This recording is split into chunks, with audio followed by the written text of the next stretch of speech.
On today's episode, we talk about artificial intelligence, how it shapes us, and how we shape it, all around a very special book.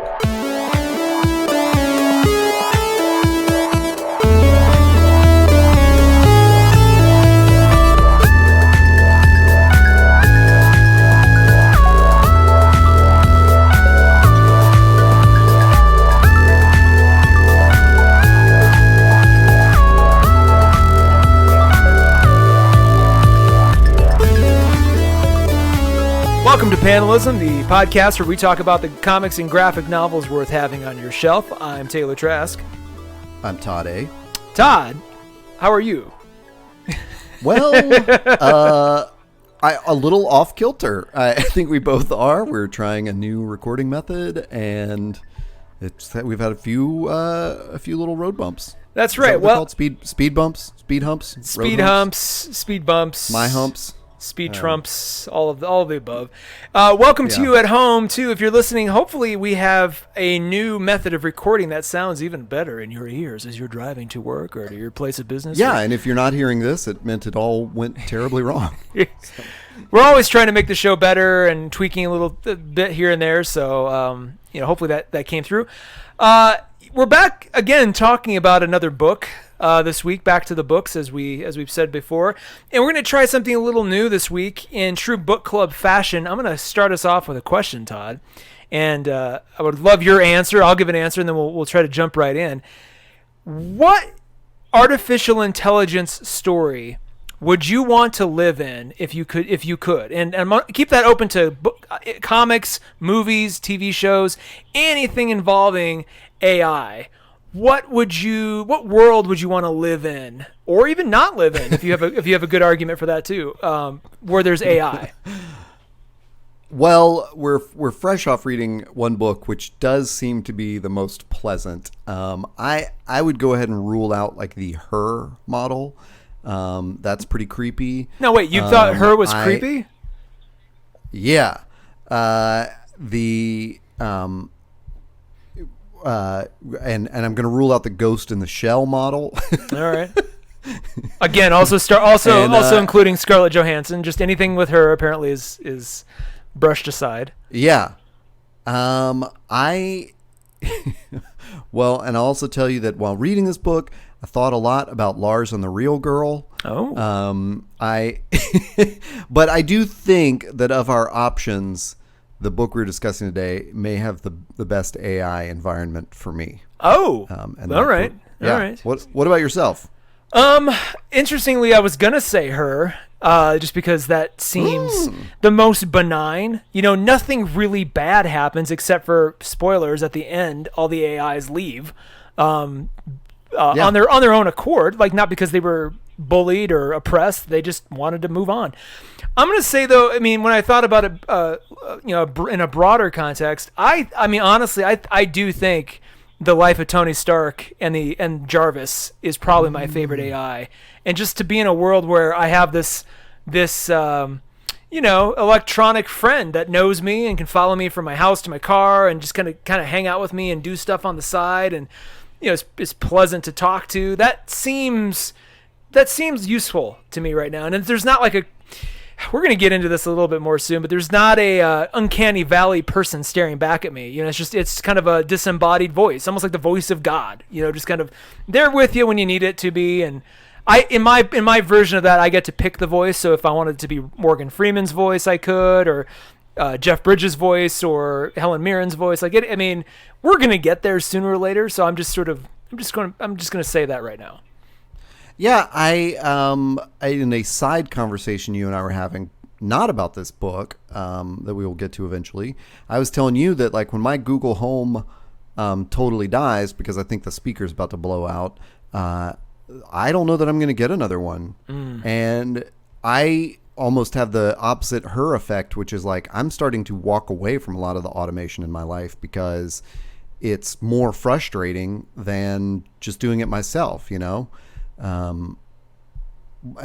don't know that I need that. I'm a pretty big champion of like having the outboard brain, of like a Dropbox or something where yeah, it's fine to take hundreds and thousands of pictures because you can store them with no problem. But yeah, AI is just not really doing it for me right now. And I think I like the world of Alex and Ada or Lars and the Real Girl because there actually is a physical component to it, and it's not just a disembodied voice. Interesting. Yeah. Interesting. Well, the book we are talking about today is Alex and Ada, written by Jonathan Luna and Sarah Vaughn, with art by Jonathan Luna, published by Image Comics, as they usually are.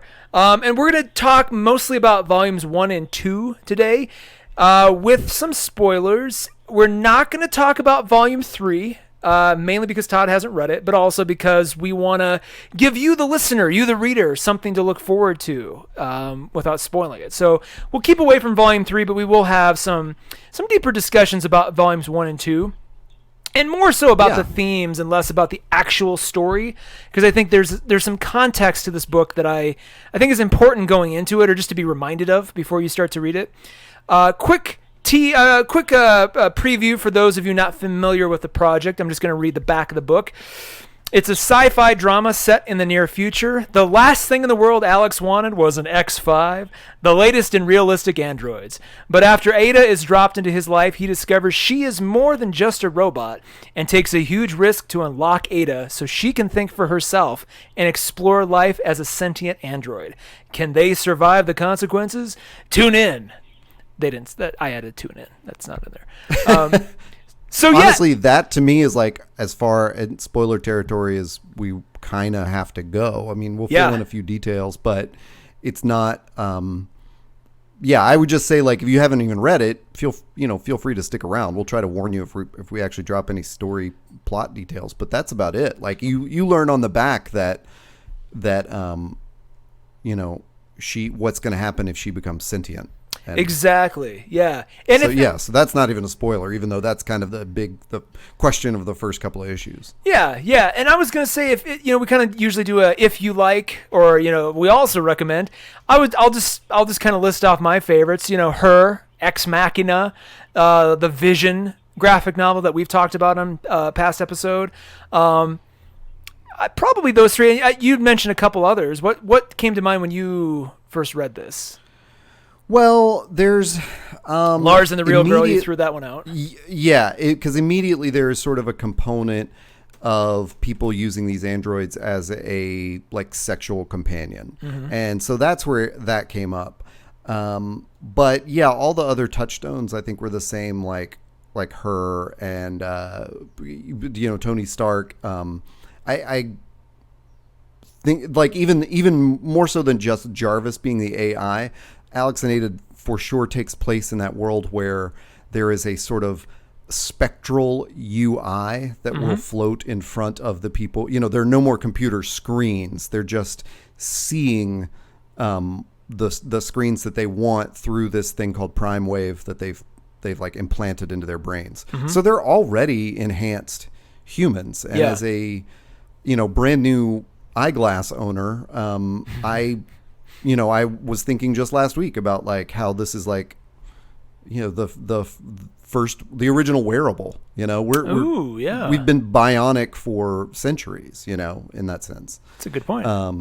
So yeah, there's a little bit. So I don't know in volume 3 if they get into this, but in volumes 1 and 2, there's definitely a little. You can tell there are some characters who don't have Prime Wave, Prime being the Google of this world, and they don't have it implanted in their heads yet, so they don't really understand how to make calls with their mind, like phone calls with their mind yet, or notes. Notes just by pure thought.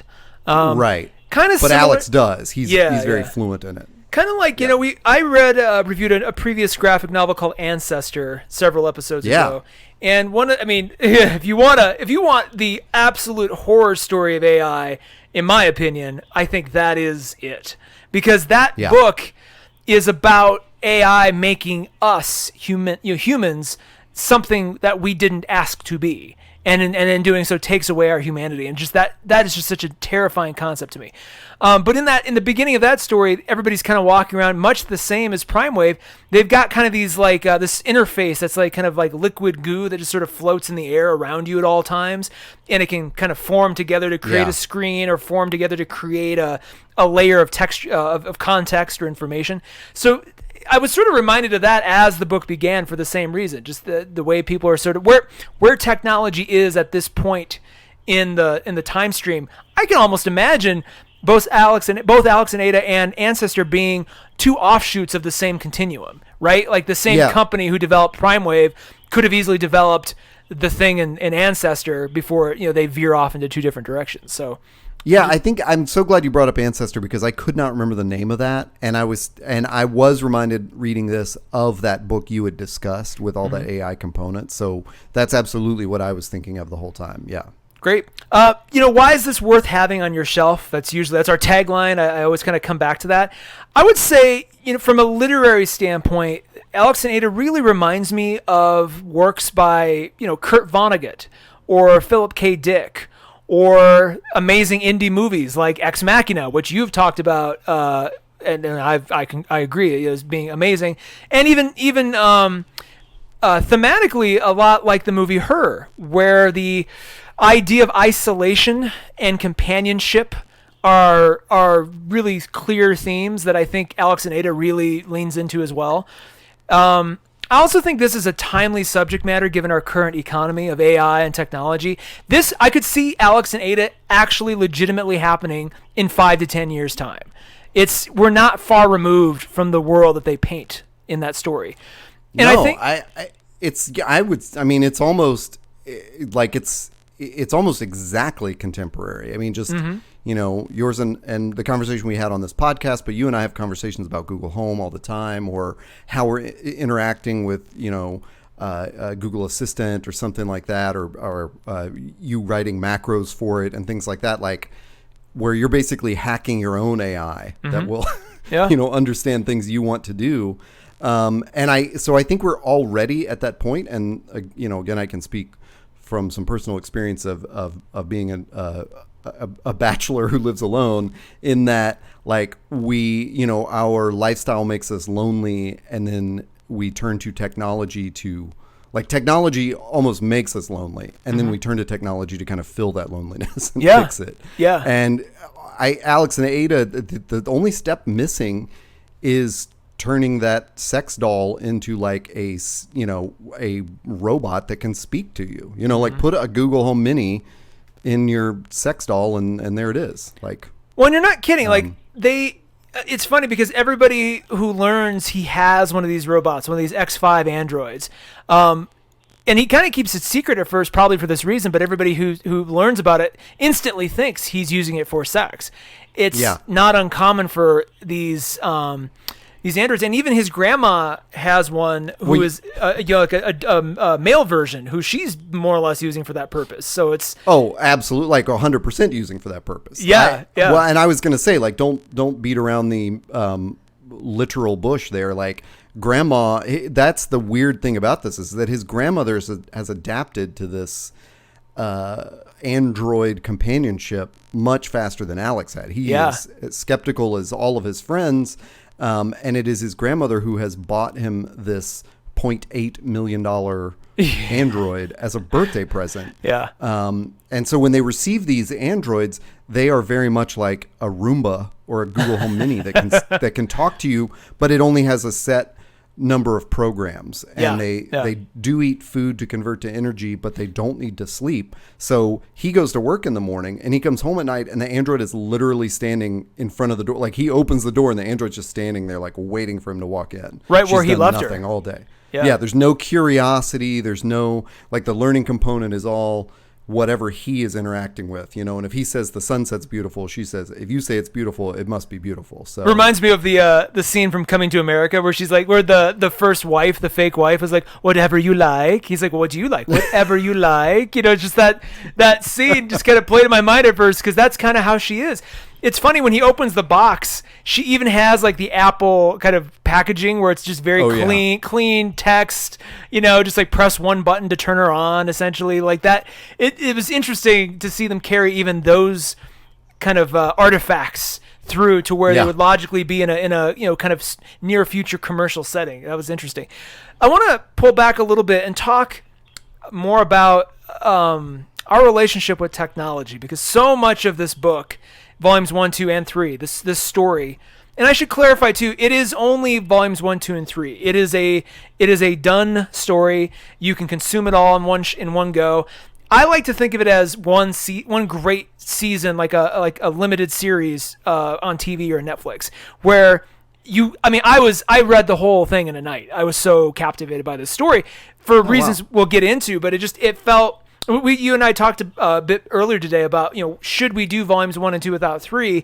And I think we can, because there's so much to kind of dig into on a thematic standpoint. But it was really hard to think about the story without its crucial final act.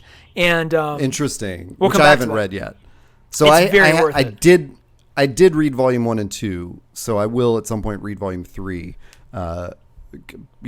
Full disclosure, volume 1 and 2 were free on Comixology Unlimited, so I didn't have to spend any money to read those. Well, let me ask you, that being the case, what did you think? How would you rate it? I mean, this is one of those places where Unlimited is worth its, cost, because this is not a story that I would have stuck with. And it's funny because last week I talked about a book that I said was not like an assignment for the podcast, and this was very much an assignment. Like you had picked this book and you said, I think this is going to work better if we've both read it.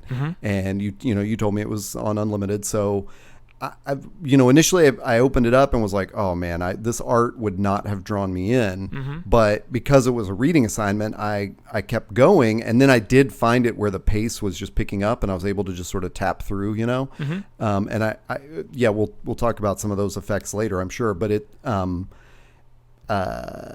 is also another thing that was on my mind.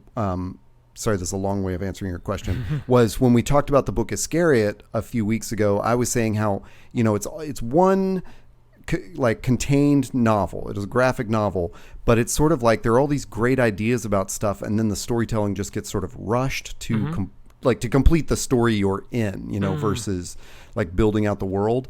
And this one I can definitely see, like, volumes 1 and 2 are act 1 and 2. Yeah. Like, it's amazing. Like, it is like perfectly on the beats. Like, so when I finished volume 1, and I had told you, like, I'm only going to get through volume 1, I immediately opened volume 2, because it's like, you're just supposed to continue. It's not, you feel like a wrap up to that part of the story, but you're also aware, like, now we're in the second third of the movie. So I ended up enjoying it. We'll still talk about the art in a little bit, but this is, like I said, this is where the Unlimited is worth it, because you can get into books that you otherwise I would not have ever purchased this to be on my shelf without having like read a whole volume. It's interesting you say that, because this is one of those books that kept popping up when I got back into comics hardcore back in 2014, 2015. This, I think, was just coming out.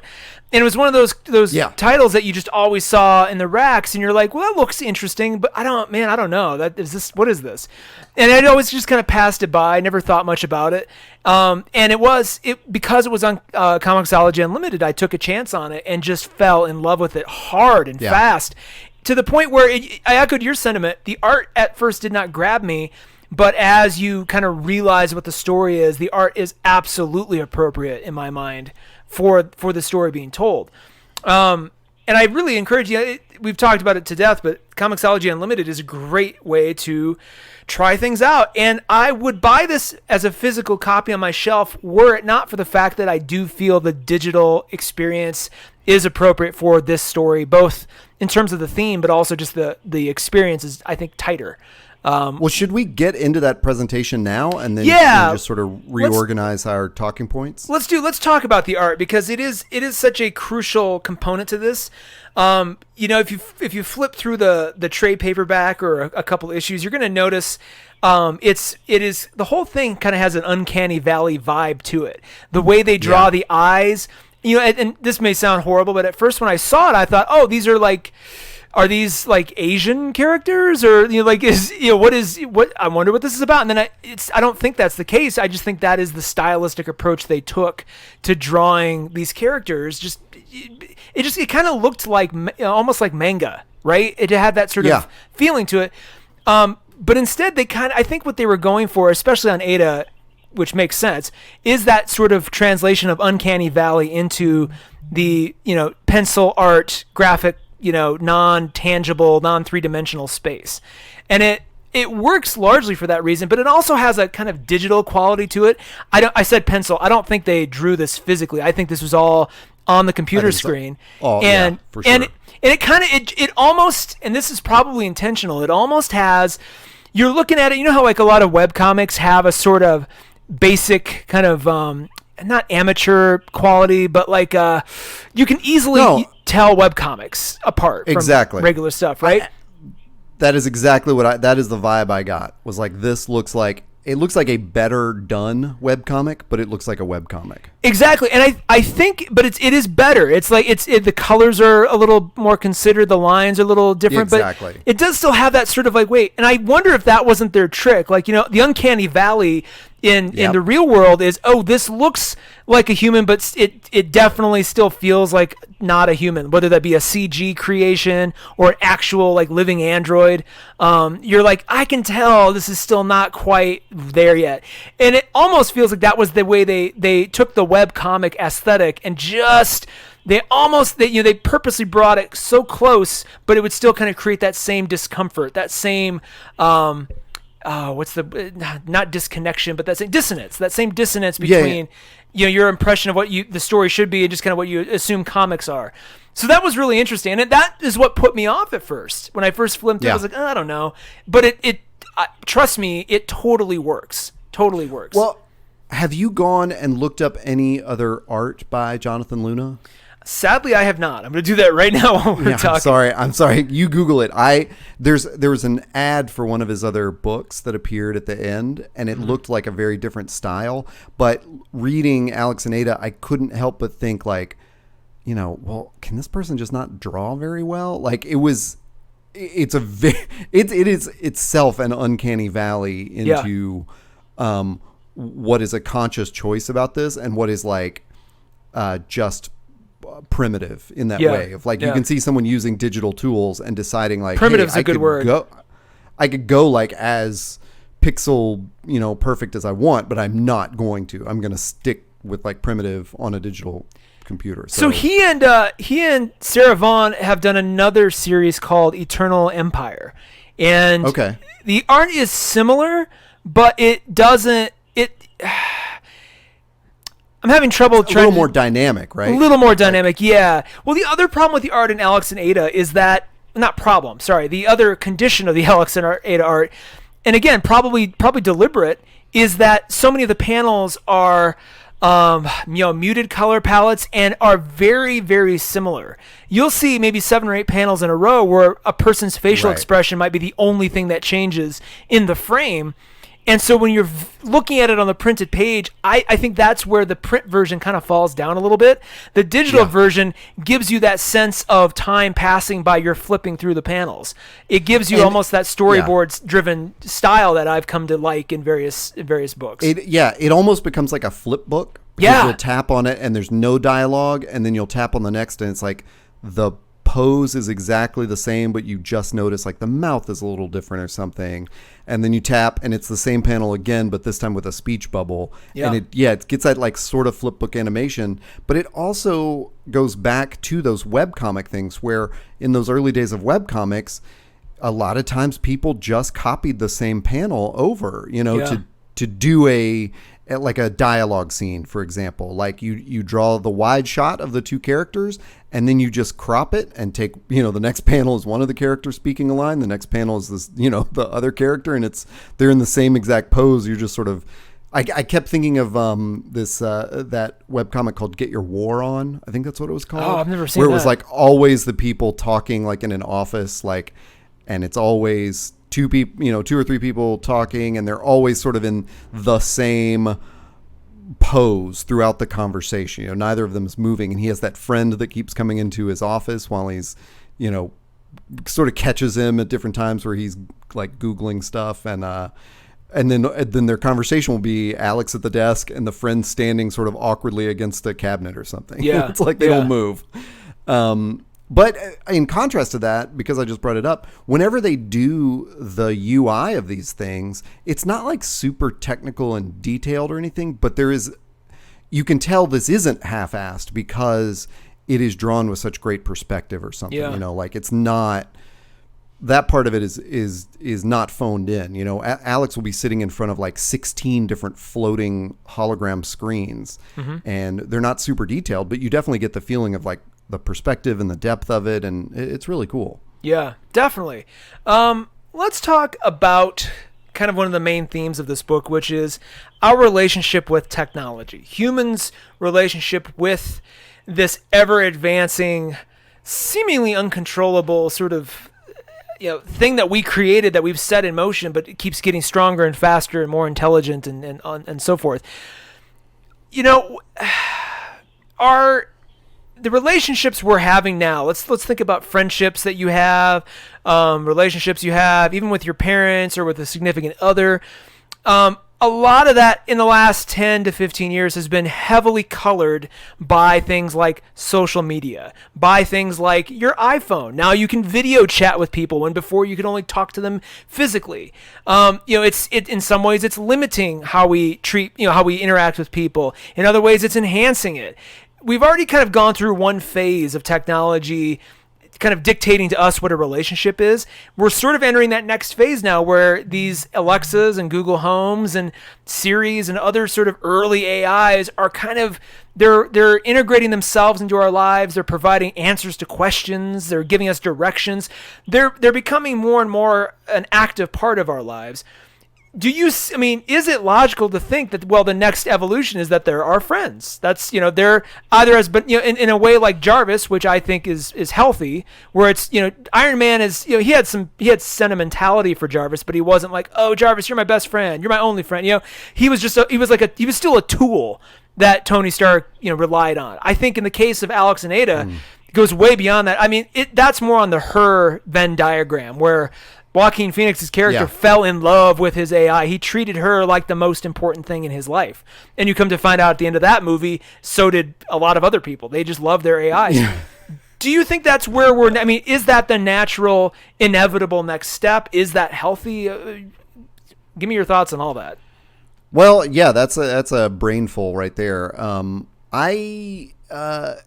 This book came along at a good time. Like I mentioned, being a new eyeglasses owner, was already thinking about how we bionically, enhance our lives, and the Google Home stuff that's been going on, where I'm like kind of tired of that. One of the things I always think about with my Google Home is what an interesting choice it was for, and now I can't say it because I will activate all the devices in my house, but the phrase that activates those devices is just the name of the company. Yeah. Whereas Apple gave their AI a name. Yeah. And that to me was always a little creepy. Like, and so did Amazon. So there's a weird little thing where it's like, in those cases, you're already kind of interacting with a person that knows a lot about you, Yeah. But the other part of AI that is scary that we do not think about is how advertisements interact with us. Mm-hmm. And that is already having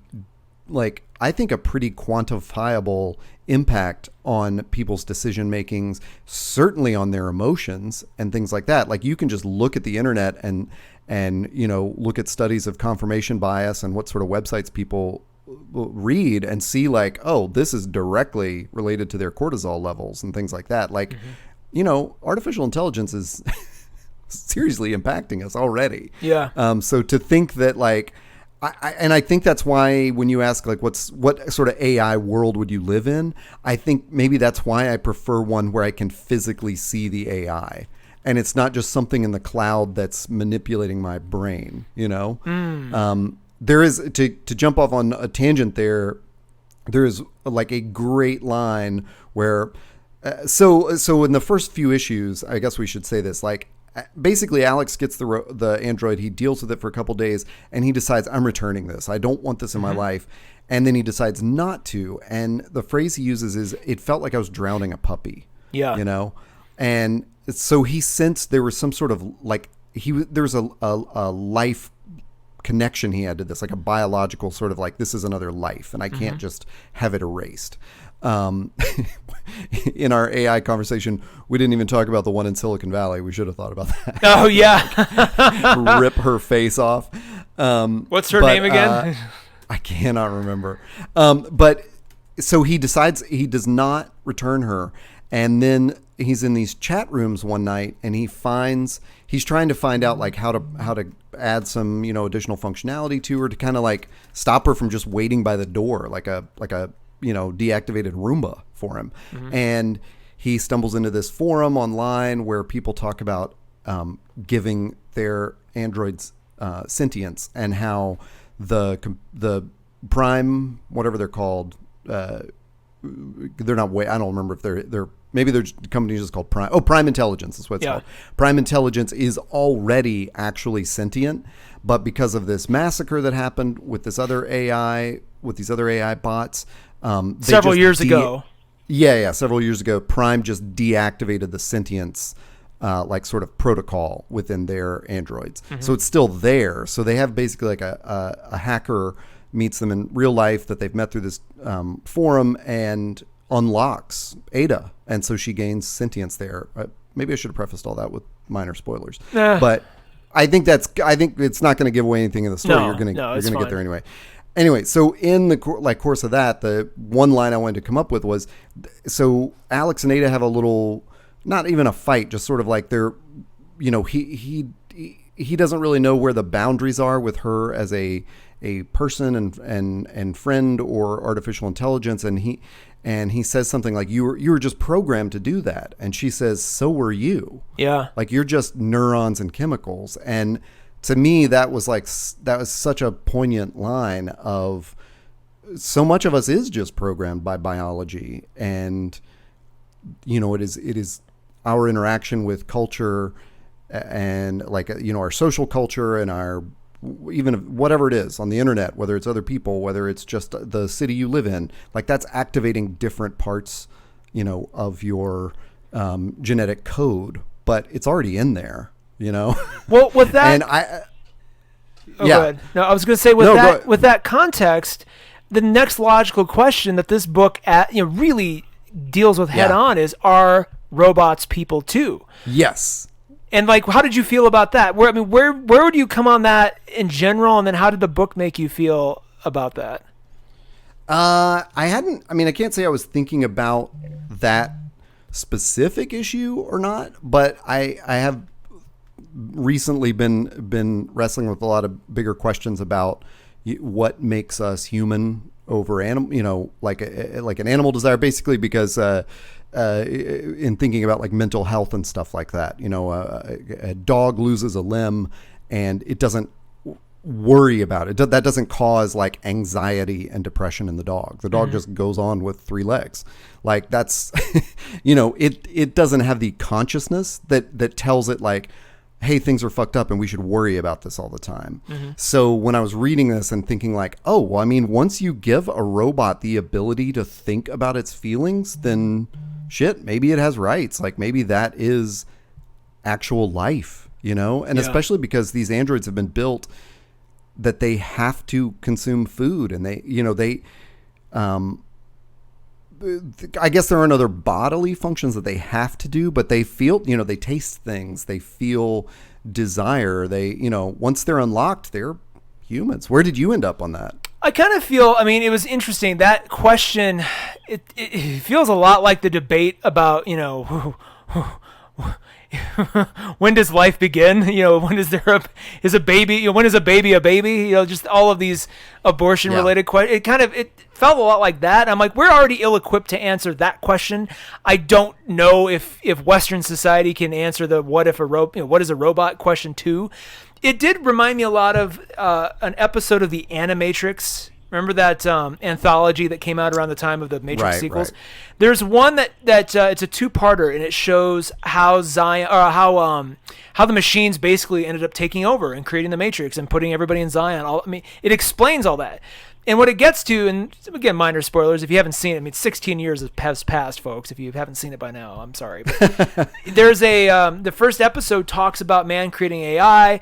The AI, the robots create their own city. They make cars that compete with the global economy, and they actually send 2 ambassadors to the United Nations to basically say, hey, we're peaceful. We want to be in business with you. And everybody's like, no, screw you. Because they're beating us on all these economic fronts. They're just seen as nothing. And they actually they rip the ambassadors apart. They just kill them basically right there on the floor.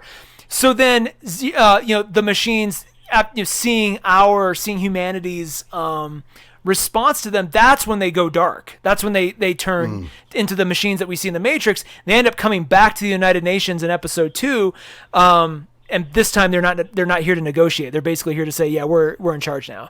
And so I remember thinking about, there's even a grotesque scene in episode 1 too, where a woman who you think is a woman is walking down the street, and some bigoted person comes up to her and grabs her purse and yanks it away, and you find out she's an android, and they rip her apart too, and she's like, no, I'm real, and she's like screaming out, and it's horrifying to watch.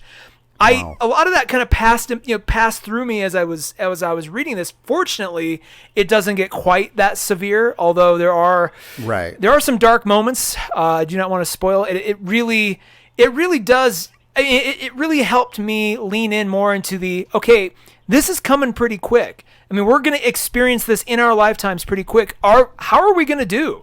Are we going to, not as individuals, but as a group, as a society, are we going to be this? Are we going to be as predictable and prejudiced and totally against this the emergent other as we have been for other for racial groups and gender groups and just all of that stuff is front of mind too right now, given sort of where we're the time in which we're living. But throw AI into the mix, throw androids into the mix. I'm so curious about all those things. So that kind of amped me up even more while reading this book, just to consider all that. Wow, this isn't 100 years from now. This is soon. We are going to see this happen in some form or fashion very quickly. And so go ahead. And obviously there are a lot of weeds we could crawl through if we wanted to, and so I'm not trying to pull us into those, but I do think the interesting question here is that the androids in Alex and Ada have a physical body that is at least partially organic, because they actually just eat human food in order to survive. And it has a consciousness. Yeah. So it's different from Ex Machina, which we assume was completely mechanical. It's different from her in that it has a body. And I think that's that's an interesting point. And I think it's definitely you picked a good jumping off point there too, of a culture that can't even figure out the abortion debate. Are they prepared to seriously talk about androids? Yeah. And there is an important distinction here, which is Ada doesn't subsist in the cells of Alex, from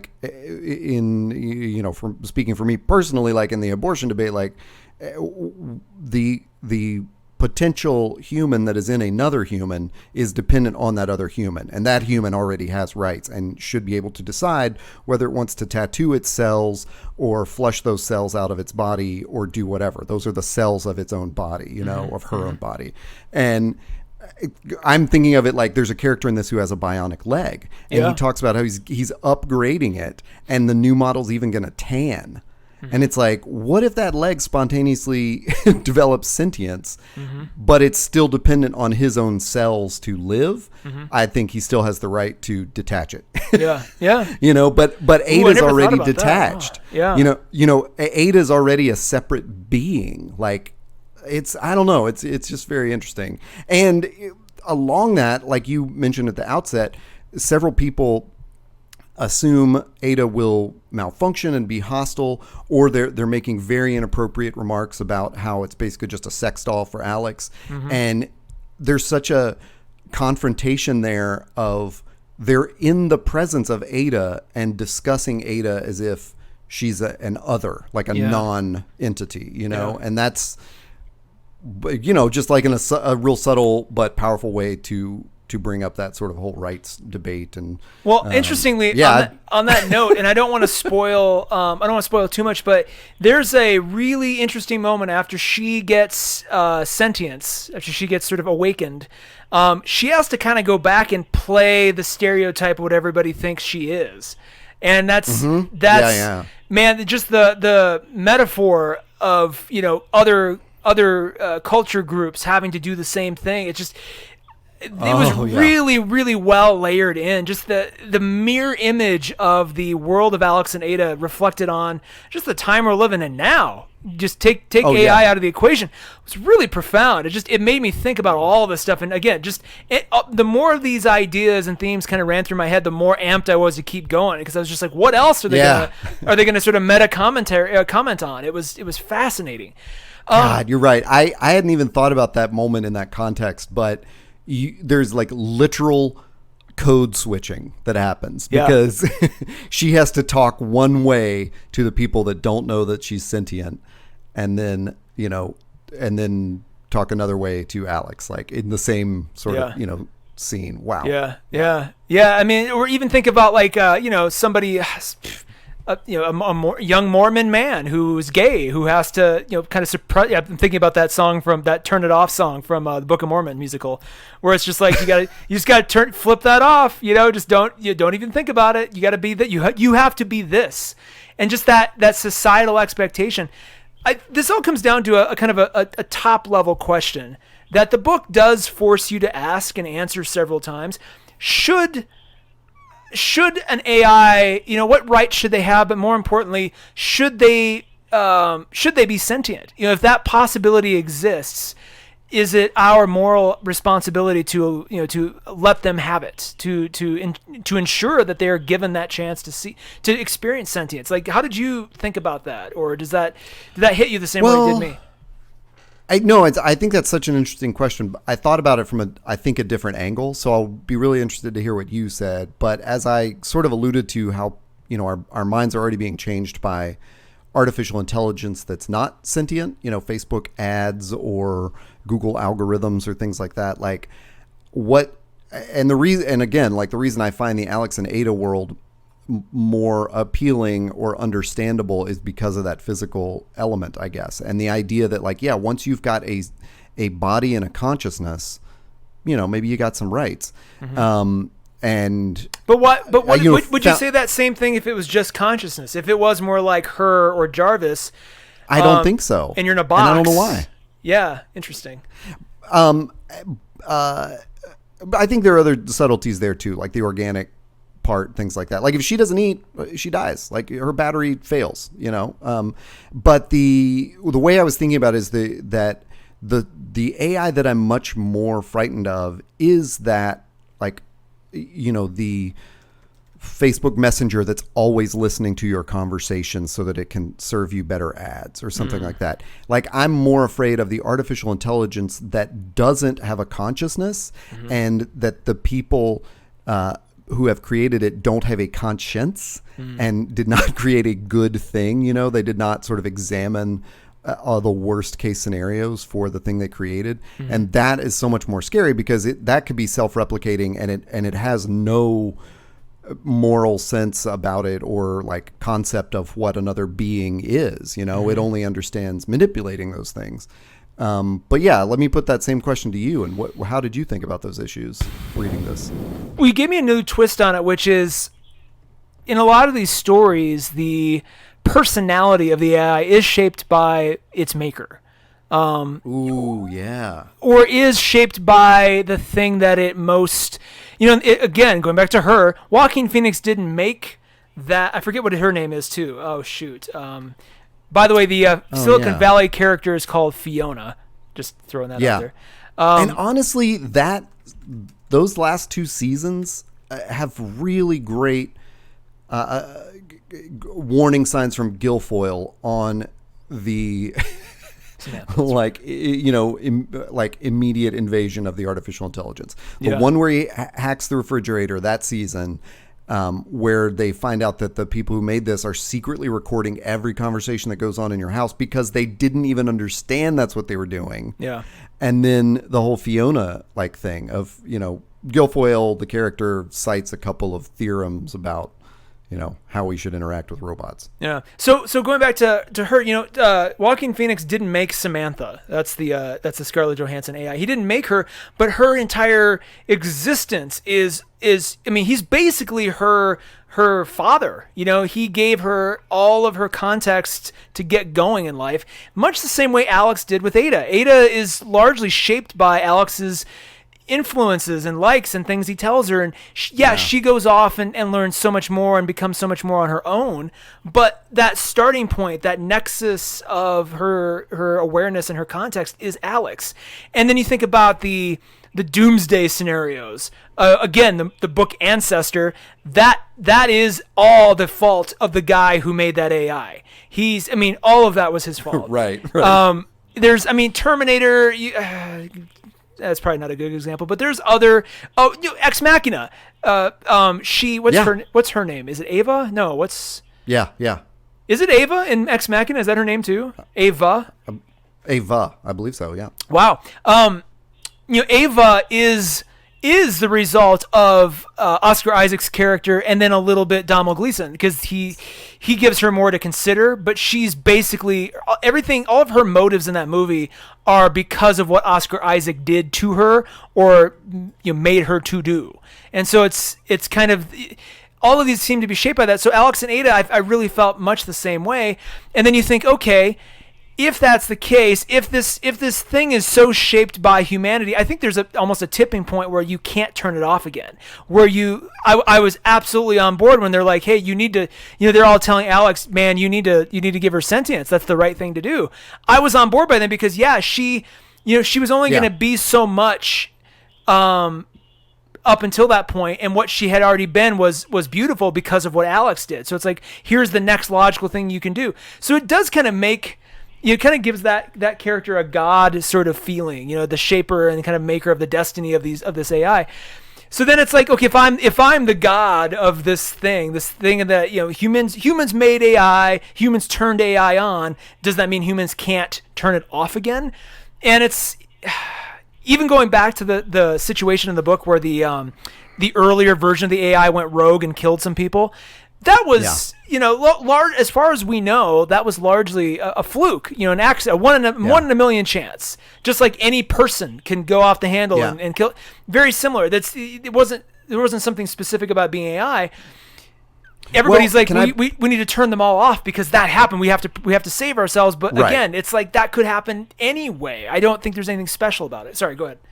And no. I love that you brought that up. And just to add a little distinguishing feature there, what's super fun about Alex and Ada is that that's kind of a trope. Is that you activate the AI and it causes a massacre or something like that. Mm-hmm. That's a thing that's not unfamiliar to us in science fiction. Mm-hmm. Ultron, for example. Yeah, great idea. But what's interesting in Alex and Ada, I think, that gives it this other dimension is that's a different brand of AI. It's basically like if the Apple AI went rogue and caused a massacre, and now Google has to, add restrictions to their own AI because of some other brand's problem. Because they talk about the Next Wave massacre, which was another brand. And then later when Ada encounters other awakened androids, there are 3 different brands. I don't know if you noticed that, but they just sort of slip it in, when they're talking, when they're out in public, and they talk about having there's what is it called, the AI Restriction Act or something like that, or where every android now has to have basically a tattoo that is extremely deep in its artificial skin, so that any human, and it always has to be exposed. That's the law. So if they cover it up, then the human that owns it is responsible. And if they remove it, then I guess they just shut the android down, whatever. It's a big deal. Yeah. So, yeah. I Also- love that sort of brand war between them was intriguing to me because it's not a big player. It's just in the background of the story. Even that element, though, I mean, that kind of harkens back to Nazi Germany and Jews. It's like you have to wear this mark so we can Jesus. identify who you are at all times, robot. Yeah. Just, I mean, and again, and not that they were being heavy-handed with that. It's not like, ooh, let's make a really fun metaphor. It was just, you can easily see, oh no, this is just naturally what would happen. All because of fear. Exactly. Fear would drive a lot of these things. I always come back to, I mean, this has kind of always been the case, even since I was a kid. When I think about, is a robot worth saving? You can even go back to like the Iron Giant, which is an AI story unto itself.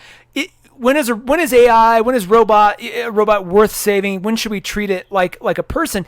I always come back to like, if it saved your life, how would you feel? Would you think, oh, this machine, this sort of just, would it be no different than a bulldozer saving your life? Like, oh yeah, sure. I don't, thank you, bulldozer, but there's nothing, I don't care really. But if an AI did it, like if you're in the Knight Rider car and Kit saved your life, the Knight Rider car saved your life, but got crushed in the process or something, or it got damaged, I would feel, I'd feel bad. I'd be like, oh man, it really, and right there, that emotion, that sort of visceral reaction to like, this thing saved my life. I think that, if you have that, you pretty much have to accept or treat that entity as though it is real, as though it is operating under its own. I mean, even if that protocol was a human, like, hey, we're going to program these robots to save people, it's still doing a very human thing, which is like sacrificing itself for the good of something else. I don't know. I mean, some humans don't even do that, and we keep them around. So it's like, why would you not put a mechanism in place from a societal or cultural level to ensure that thing had rights or could maintain itself if it wanted to, or go beyond? I don't know. It gets you get really deep and sort of heady really quick when you start thinking about all this stuff. Yeah, and I think what's cool about this book is that they use a lot of those things to like that we're already familiar with to be in the background. So it's like they subtly bring them up, so it's not like the point of their story is the robot that saves your life. That's not like the point of it. Yeah, but it's there because there's a side character who tells this story basically about his relationship, like his appreciation and relationship with robots, androids changed because he was in the military, and one of their like killing robots saved his life and then ended up sacrificing its own. And just it's not in there, like that's not the point of Alex and Ada. It just you like, just like you're saying, like you're thinking about those things anyway. Like, well, what if this saved my life? How would my perspective change? Boom, there it is. And it was really cool to see characters voice those perspectives and kind of round it out that way, Yeah, and that's why I brought all these questions up, because that's truthfully, this book is designed to ask these questions, to really craft a reality and make you go, hey, is humanity ready for this? Is Western culture ready for this? Because it's coming. It's coming very quickly. I mean, when it published in 2015, I don't know if it was the Alexa even out yet. Maybe it was just about to launch. I mean, there was a lot that they didn't have in the real world that they sort of not predicted, but this book aligns very, very closely with a lot of stuff that's come since, and just really sets the tone for. It's a very thinking man's book. It very much, again, I'll go back to Kurt Vonnegut. If you like Cat's Cradle, if you like any of that stuff that, asks near future, slightly dystopian questions, and this is very much in that tradition. Let's kind of move to wrap up, because I don't want to spoil too much more. I think we've covered a lot of the good stuff that I think this book really provokes. Yeah, I didn't not there's no issue or theme to dive in here, but I want to make sure we touched on like something I brought up early on, which is how it's just so perfectly like three acts to a larger arc. Yeah. And how volume 1 really leads up to that sentience and an event that happens at the end of that, like of Ada becoming sentient. And then volume 2 has this other great, like motion of its own that leads up to the relationship between Alex and Ada changing, you know? Yeah. And I don't know what happens in volume 3, but I can just see like from the way that like this story, given what you've told me in volume 3, the pacing is just so perfect. Now, granted, if it were a sci-fi novel, there would be thousands more words, used to convey this. Mm-hmm. But I was just very pleased with the economy of this, but not feeling like they'd left something out. I'm so glad you said that. Because as I was reading, I'm like, man, they must have had this very tightly outlined. Because how some books, especially creator-owned works, they may have issues 1, 2, 3, maybe 4 or 5, but then they don't really have much more past that because they don't know if it's going to continue. And even Kirkman's Oblivion, he said, I'm going to try to get way ahead, so by the time you read this, we've got volume 1 finished. But Alex and Ada, because it's so tight, all the way through to the end. And I will say this, that ending, all of volume 3 is a treat. It has some very emotional, very emotional and very heavy moments, but overall, you can't read that. It is as satisfying a conclusion to any story as anything else I've read that I really, really liked. And it's especially given that we were sort of sad and disappointed about Game of Thrones. We were sort of sad and disappointed about a lot of shows and books and things lately in terms of how they end. And this is the opposite. This is like, wow, I didn't expect that, but that is the perfect ending. Cool. And it just really ties it together very nicely. I think apart from that clean and focused storytelling, I'll give another shout out again. I think they nailed the art for this story. I wouldn't ever advocate this art, coincide with Wicked and Divine or East of West. It's not appropriate for those stories, but for this story, I think it juxtaposes really nicely. And then, just again, it is so relevant. My favorite graphic novels are the ones that you can go back to, reread them, and you get more insight into the human condition, more context, and just it provokes you to think at a deeper level. And I think this one, definitely my first read, but I would assume when I read it 2, 3, 4 times over the coming years, it's going to still feel that relevant. Oh yeah, for sure. I think so. Yeah. The only thing is when we eclipse its developments, then what are we, how is it going to read then? But up until then, yeah. Yeah, that's a great question. Ooh, that is, yeah. Ooh, is it going to feel like how we look back on Back to the Future 2? As oh yeah, that sort of kind of got the future kind of right. Is it going to be like that? Yeah.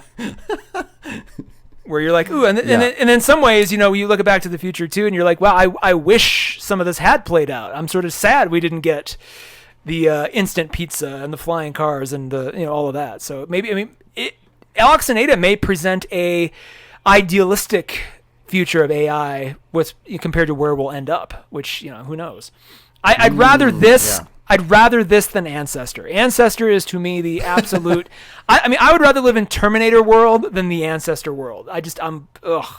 Something about that book just really creeped me the hell out, and I love it, but it is creepy. I'm afraid Ancestor may be the closest to our actual reality. That's why it's so creepy, because you're reading this going, man, all it would take is one guy to just Anyway, Todd, and it's so. Oh, sorry. Yeah, sorry to tag on there right as you're doing a perfect sign out, but I don't. Yeah, you just made me think of in 4 years ago when this was being published, how relatively simple it would have been for things like Twitter and Facebook to turn off bots. And just say we're putting all this on hold until there's further understanding. And they didn't. And they didn't. They still haven't. Anyway, where could people find us? I would say, the best place is always Instagram, where we are panelism.inc. But we are also on the web at panelism.inc. That's the full domain. And wherever fine podcasts are listened to for free. Despite the number of times we dropped the name Comixology, they're not actually sponsoring us. Not a sponsor. So, maybe someday. That'd be kind of fun. We wouldn't have to change anything. We just keep doing what we're doing. I would finally read volume 3 if it were free. I think I'm just gonna have to go buy that and read it this week. That's what I did. I highly recommend it. Go find Alex and Ada at your local comic shop or on Comixology. Give it a try. You won't be disappointed. If you are, let us know in the comment section. We love feedback. And we'll be back next week with more comics and graphic novels and other stuff, other observations, and who knows, we may talk about Stranger Things at some point. That's coming up soon. Woo, great. Thanks for bringing this book. I will talk to you on the next episode.